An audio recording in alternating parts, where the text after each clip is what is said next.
Olá, turma! Vamos dar início à nossa aula de História. Sou a professora Mariana Martins. Nós vamos estudar o capítulo 5, Formação do Império Romano. Só ressaltando, nós estamos no período de quarentena. É muito importante nós darmos continuidade aos nossos estudos domiciliares. #fique em casa. Vamos focar aí nos nossos estudos. Nós temos aí plantão Tira Dúvida à disposição de vocês. E aí nós vamos estudar esse capítulo 5, Formação do Império Romano. Vamos falar aí sobre Roma Antiga. Nós temos aqui essa imagem, uma imagem que mostra a arquitetura, essa construção belíssima, arquitetura romana, né, que é o Coliseu. E vamos dar continuidade ao nosso slide. Vamos falar aí, de início, a localização geográfica. Roma se localiza na Península Itálica, cujo solo é mais fértil que o da Península Balcânica. Tem como costa pouco recortada, ao contrário da Grécia. Falando em Grécia, nós vimos aí esse contexto nas aulas anteriores. Nós aqui temos essa localização, no livro de vocês também vocês podem dar uma olhada. É interessante que Roma, gente, eram simples aldeias e elas se uniram aí, originando as cidades de Roma, né? E nós temos diversos tipos de habitantes. Esses habitantes, entre eles, haviam os etruscos e os latinos que se destacam, né? No caso, esses povos foram que fundaram Roma.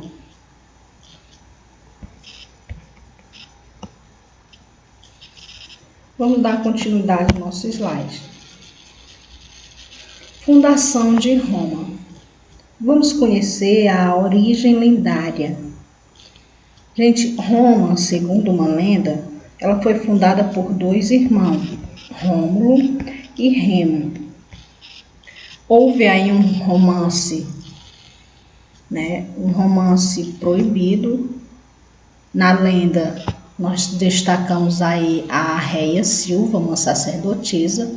Essa sacerdotisa, ela teve esse amor proibido. Desse amor proibido, desse relacionamento, nasceu essas duas criancinhas, que é justamente Rômulo e Remo. Conta a lenda que eles foram jogados no rio Tibre e aí foi criados por uma loba. No período do tempo aí, esses dois, né, irmãos cresceram saudáveis e houve aí um desentendimento entre Rômulo e Remo, e Rômulo matou Remo e ele se torna aí o primeiro rei de Roma. Essa é a história lendária, ok? Vamos continuar. Fundação de Roma, gente. Como eu falei antes, Roma vai ser fundada aí por três povos importantes. Nós temos os latinos, os sabinos e os etruscos. E dando continuidade às características, nós vamos focar aí na economia, que é a agricultura e o pastoreio, gente. Essas principais atividades eram realizadas aí, praticada mesmo, voltada para o pastoreio, tá? E também para a agricultura. Vamos falar da civilização romana. Roma, gente, na verdade, ela foi dividida por períodos. Nós temos a monarquia, a república e o império. Vamos focar na monarquia e na república. No segundo momento, nós vamos destacar o império. Roma, a gente sabe que o início dessa fase foi a monarquia, né? Falando nessa estrutura política, a monarquia tinha como destaque o rei Tarquínio, o soberbo, E interessante que na Roma, gente, ela, segundo a tradição, Roma foi governada por 7 reis. Esses reis, os 4 primeiros, eram latinos e sabinos, e os 3 últimos eram etruscos, né? Já a república tem como representação os patrícios, a elite. Vamos falar de cada um no decorrer das nossas aulas. Vamos entender só como era a estrutura aí política na monarquia. Roma foi governada por 7 reis, e esse rei tinha a maior autoridade religiosa e militar, só que também o seu poder era limitado, como eu falei. Ele não dava as ordens, né? Ele tinha que ter aí o apoio de outra classe. Dando continuidade, nós vamos aqui dar um exemplo dessa estrutura política. O rei Tarquínio Soberbo, o seu poder era limitado, porque na verdade ele tinha que contar com o Senado, né? As suas decisões não eram sozinho.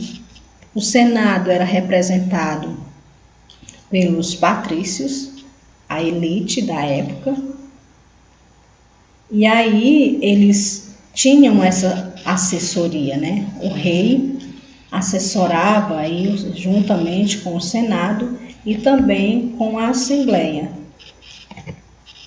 Vamos dar continuidade.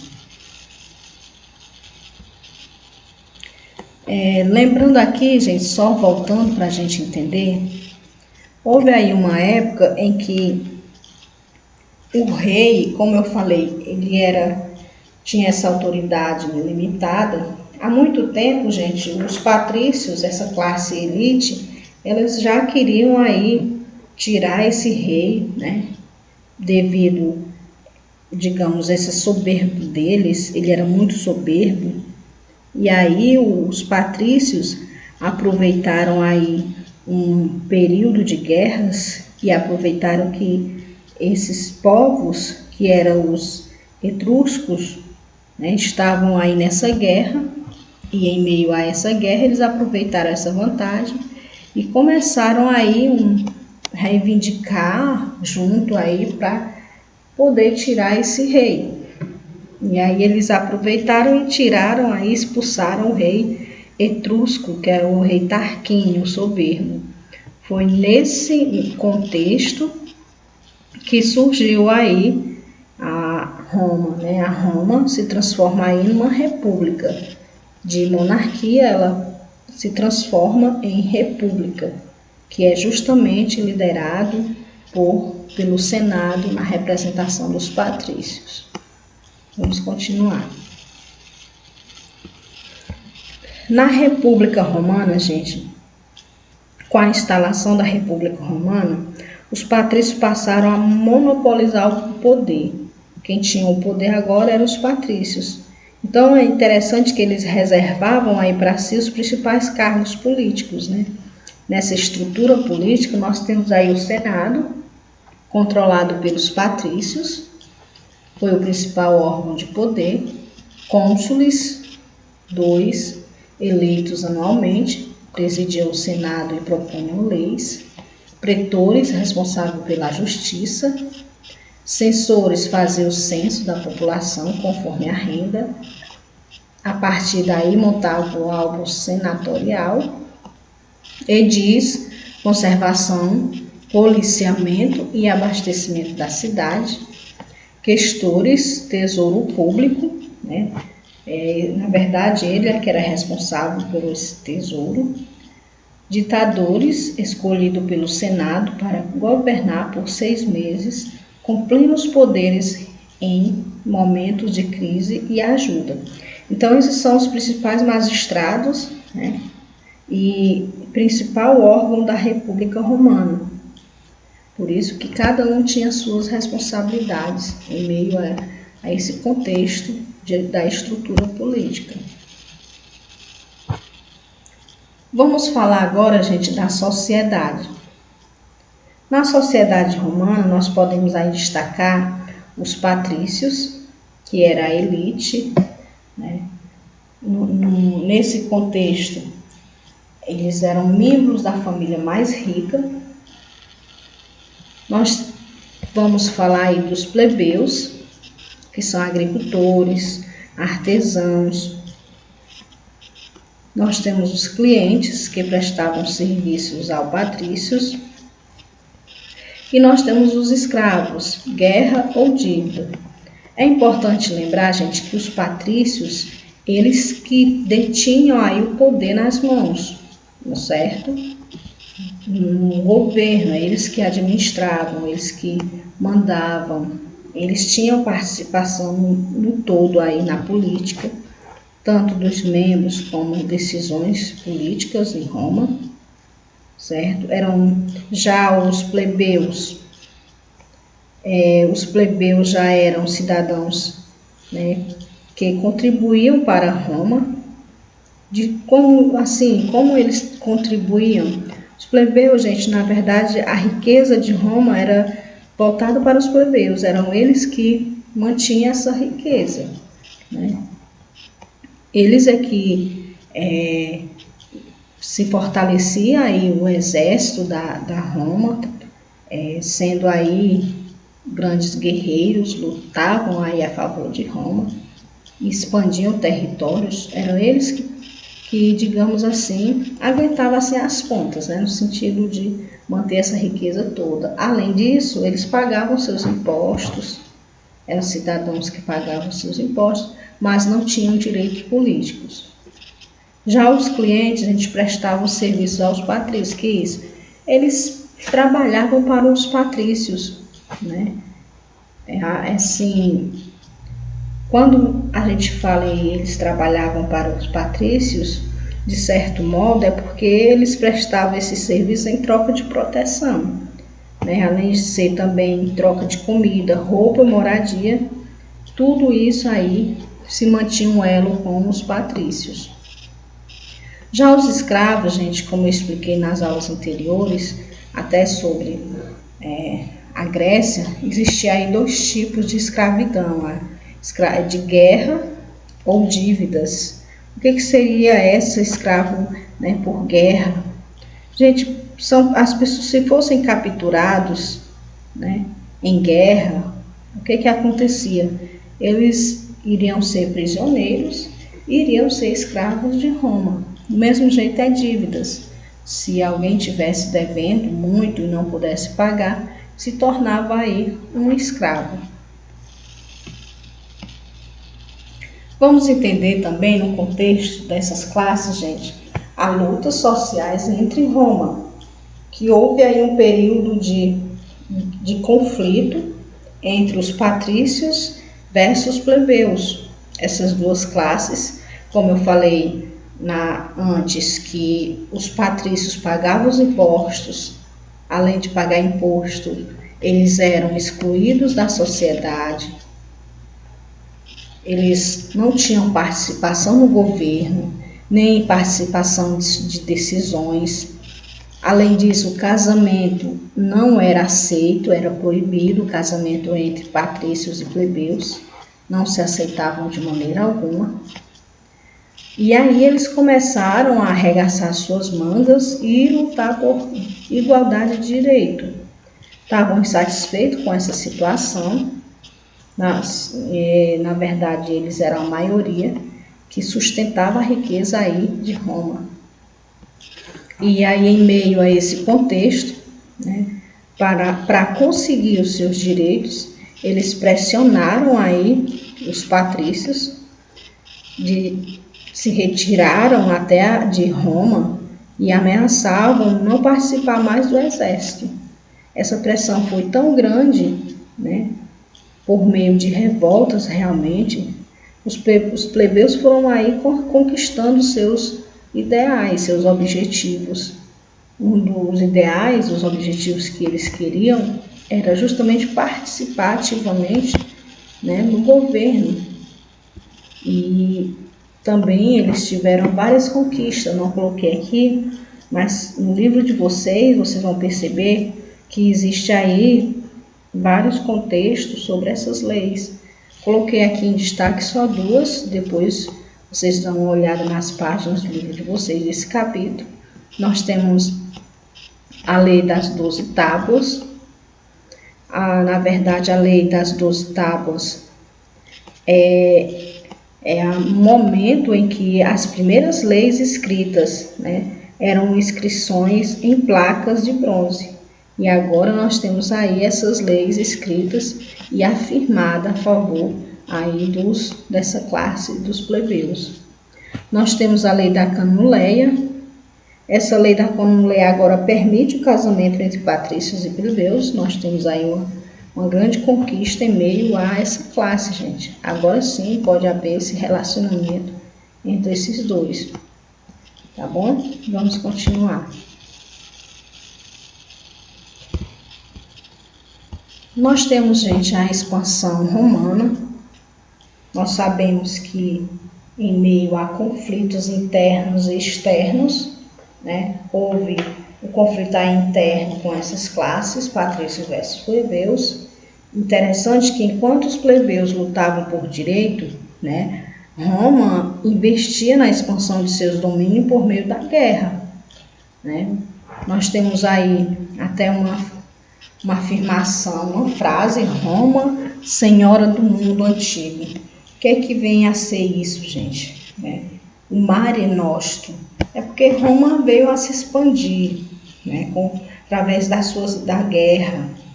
Roma começou a conquistar territórios, né? Nós temos aqui a expansão e domínios. Muitos povos foram dominados e a partir dessas guerras tiveram as conquistas da Península Itálica e do Mar Mediterrâneo. Por isso nós retornamos aí a essa frase, o Mare Nostrum, né? Esse mar aí que agora faz parte aí da Roma, do Império Romano. Nós temos também aqui as guerras púnicas, né? Essa expansão foi voltada para essas guerras. É lógico que nessas guerras, no término do conflito, quem venceu aí a vitória foi para Roma, né? Nessas guerras coube aos romanos a vitória, por isso que ela agora se expandiu tanto seus territórios. Roma, senhora do mundo antigo, expansão e domínios, conquista da Península Itálica, isso aqui nós já explicamos. Gente, em meio a lutas, né, a conflitos interno e externo, nós temos que destacar as reformas do Graco, as reformas dos Graco. O que é isso? São aí 2 irmãos que tiveram como objetivo a luta por essa minoria, né? Essa minoria que era, né, massacrada, que não tinha terras, essa minoria que estava sofrendo em meio a esse governo, né? Essa manutenção desse poder. Já nessas reformas, essa reforma agrária, nós temos uma representação aí dos irmãos que vieram com o objetivo, né, de reformar aí essa situação que estava acontecendo. E nesse contexto, marcado pelo empobrecimento dos agricultores, dos soldados e pela migração em massa, nós tivemos um empenho aí desses 2 irmãos, né? Esses 2 irmãos, na verdade, Caio Graco, ele se tornou bastante popular. Com isso, passou a ser perseguido pelas forças do Senado, que a gente sabe que a representação do Senado era a classe patrícia. E diante da crescente pressão, gente, Caio pediu que um escravo matasse, né? Porque, na verdade, a oposição era tão grande e essa oposição não queria essas reformas agrárias. Porque essas reformas agrárias, gente, era justamente determinava a distribuição de lotes de terras entre os cidadãos pobres, né? E, na verdade, essa classe elite não queria isso, né? Por isso que eles tiveram essa oposição e, infelizmente, né, houve aí a morte dos irmãos Graco, E, infelizmente, a questão agrária continuou sem solução, né? E as disputas pelo poder tornaram-se cada vez mais violentas. Por isso que nós vamos ver que surgiu aí a ascensão dos militares.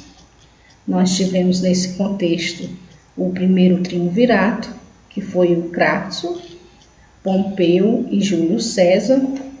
Já o destaque aí é para Júlio César, né? Júlio César, que conquistou muitos territórios, né? Conquistou principalmente a Gália e voltou a Roma, venceu as forças de Pompeu e tornou aí o poder, né? Tomou o poder e ele se valeu aí de um ditador. Agora é ele que iria firmar, iria mandar em Roma. Só que não, infelizmente, novamente, a gente sabe que nesses conflitos sempre há morte. Júlio César também, né, foi assassinado e houve aí o surgimento do segundo triunvirato. No segundo triunvirato nós temos aí o Caio Otávio, nós temos o Marco Antônio e nós temos aí o Lepto, gente. Nós temos no primeiro triunvirato, a gente já percebe que não houve aí uma continuação de fortalecimento desses três do primeiro triunvirato. Já no segundo triunvirato foi do mesmo jeito, né? Houve aí um conflito interno. Na verdade, quem saiu aí com as suas forças foi o Marco Antônio, mas depois houve uma desavença entre eles, deu continuidade a quem se manteve no poder foi Caio Otávio, que assumiu o comando do mundo romano e se torna aí o Otávio Augusto. Na crise da República. Na República Romana, a escravidão era a base de toda a produção e o número de escravos ultrapassava os de homens livres.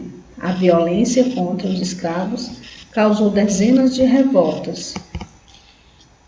E aí, gente, esse é o fim do nosso slide. Espero que esse primeiro momento vocês tenham compreendido um pouco. Então, boa sorte nos estudos de vocês e fiquem em casa focados. E estamos aí de plantão à disposição de vocês. Um bom dia.